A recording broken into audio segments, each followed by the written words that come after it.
After a 2.5-year hiatus, one Hannibal barbecue joint made its triumphant and flavorful return yesterday.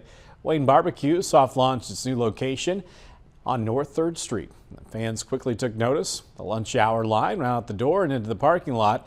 The restaurant's owner says previous support from faithful patrons prepared him for the rush.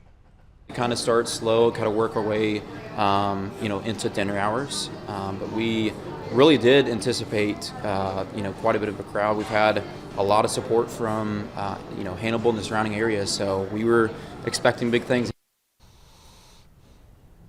And for hours and more information, head to our website, WGEM.com.